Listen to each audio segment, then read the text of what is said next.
Notifications ലഭിക്കുന്നതിന് വേണ്ടി subscribe button click ചെയ്ത് ബെല്ലൈക്കൺ പ്രസ് ചെയ്യുക. അപ്പോൾ ഇന്ന് നമ്മൾ പഴുത്ത ചക്ക കൊണ്ടൊരു അടിപൊളി കറിയാണ് വെക്കുന്നത്. അപ്പോൾ അതെങ്ങനെ ഉണ്ടാക്കാമെന്ന് നോക്കാം. നെക്സ്റ്റ് ഞാനിവിടെ ഒരു കുക്കർ എടുത്തിട്ടുണ്ട്. ഇതിലേക്ക് നമ്മൾ ഇവിടെ കഴുകിയിട്ട് വാര വെച്ചിട്ടുള്ള ഈ ചക്ക ഇട്ട് കൊടുക്കാം.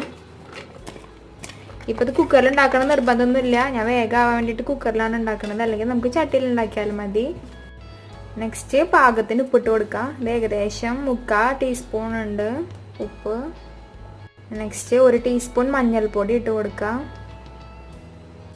നെക്സ്റ്റ് നമ്മളിതിലേക്ക് പാകത്തിന് വെള്ളം ഒഴിച്ച് കൊടുക്കാം. ഇനി ഇതെല്ലാം കൂടി ഒന്ന് മിക്സ് ചെയ്ത് കൊടുക്കാം.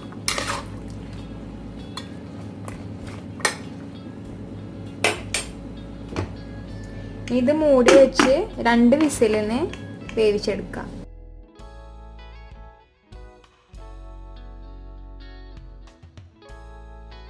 അങ്ങനെ നമ്മളുടെ കുക്കർ 2 വിസിൽ കഴിഞ്ഞിട്ട് നമുക്കൊന്ന് തുറന്നു നോക്കാം. അപ്പോൾ നമ്മുടെ ചക്ക ഇപ്പം നല്ലോണം വെന്തിട്ടുണ്ട്. നല്ല ചക്കയുടെ സ്മെല്ല് വരുന്നുണ്ട് ഇവിടെ കംപ്ലീറ്റ്. അപ്പം നമ്മളുടെ കറിക്ക് ഇതേ പരുവത്തിൽ ചക്ക ഇങ്ങനെ വെന്തുടയണം. ഇതിലിപ്പോൾ ചക്കക്കൂരൊക്കെ നല്ലോണം വെന്തിട്ടുണ്ട്. പിന്നെ ഇതൊരു പാത്രത്തിലേക്ക് മാറ്റി കൊടുക്കാം. നമ്മളുടെ വേവിച്ച ചക്ക ഒരു കറി പാത്രത്തിലേക്ക് മാറ്റി കൊടുക്കാം.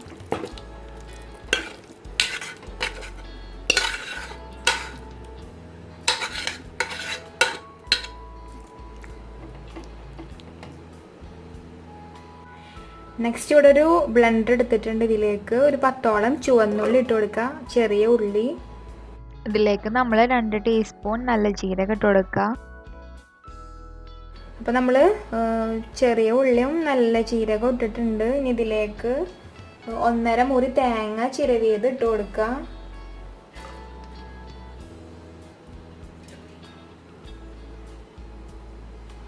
നെക്സ്റ്റ് പാകത്തിന് വെള്ളം ഒഴിച്ച് കൊടുക്കുക. ഇനി ഇത് മൂടി വെച്ച് ഒരു പേസ്റ്റ് രൂപത്തിൽ അരച്ചെടുക്കുക. നെക്സ്റ്റ് ഞാനിവിടെ ഒരു പാത്രം പിന്നെ ഒരു അരിപ്പ വെച്ചിട്ടുണ്ട്. അപ്പം നമ്മൾ അരച്ചിട്ടുള്ള തേങ്ങ, അതിൽ പീരയും തേങ്ങാപ്പാലും ഇവിടുന്ന് മാറ്റിയെടുക്കണം. അപ്പോൾ നെക്സ്റ്റ് ഇതിൽ നമുക്ക് തേങ്ങാപ്പാൽ കളക്ട് ചെയ്തെടുക്കാം.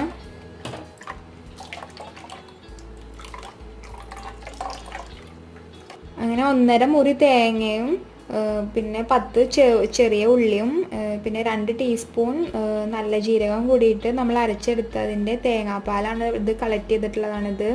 നമ്മളിതിൽ തേങ്ങ യൂസ് ചെയ്യുന്നില്ല, ആ തേങ്ങാപ്പീര നമ്മൾ കളയുകയാണ് ചെയ്യുന്നത്.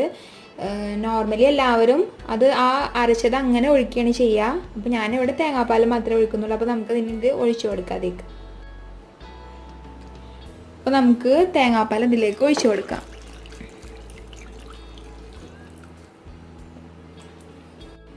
നെക്സ്റ്റ് ഇതൊന്ന് നമുക്ക് ഇളക്കി കൊടുക്കാം.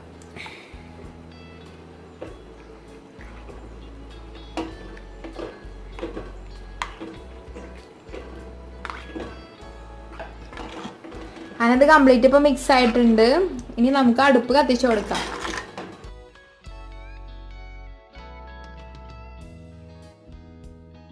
ഇനിയിപ്പോൾ 2 മിനിറ്റ് ഒന്ന് കുക്ക് ചെയ്തെടുക്കാം. അങ്ങനെ നമ്മളുടെ കറി ഇപ്പോൾ ഏകദേശം ഇങ്ങനെ തിളക്കാൻ തുടങ്ങിയിട്ടുണ്ട്. അപ്പോൾ നമുക്ക് ഓഫാക്കി കൊടുക്കാം.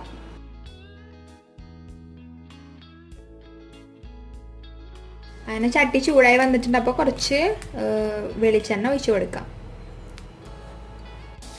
നെക്സ്റ്റ് 1 ടീസ്പൂൺ കടുകിട്ട് പൊട്ടിക്കുക. കടുക് മൊത്തം പൊട്ടിക്കഴിഞ്ഞപ്പോൾ ഇനി കുറച്ച് വേപ്പില ഇട്ട് കൊടുക്കുക.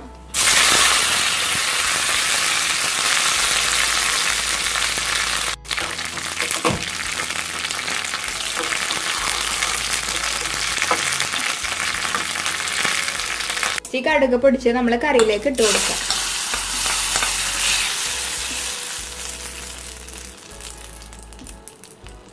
അങ്ങനെ നമ്മൾ നല്ല നാടൻ ചക്ക കറി ഇവിടെ തയ്യാറായിട്ടുണ്ട്. വളരെ ഈസി ആയിട്ട് ഉണ്ടാക്കാൻ കഴിയുന്ന നല്ല ടേസ്റ്റുള്ള ഒരു കറിയാണിത്. അപ്പോൾ എല്ലാവരും ഇത് ട്രൈ ചെയ്ത് നോക്കുക. നമ്മളുടെ വീഡിയോ ഇഷ്ടപ്പെട്ടാൽ എല്ലാവരും ലൈക്ക് ചെയ്യുക, കമൻറ്റ് ചെയ്യുക, ഷെയർ ചെയ്യുക, അതുപോലെ തന്നെ സബ്സ്ക്രൈബ് ചെയ്യുക.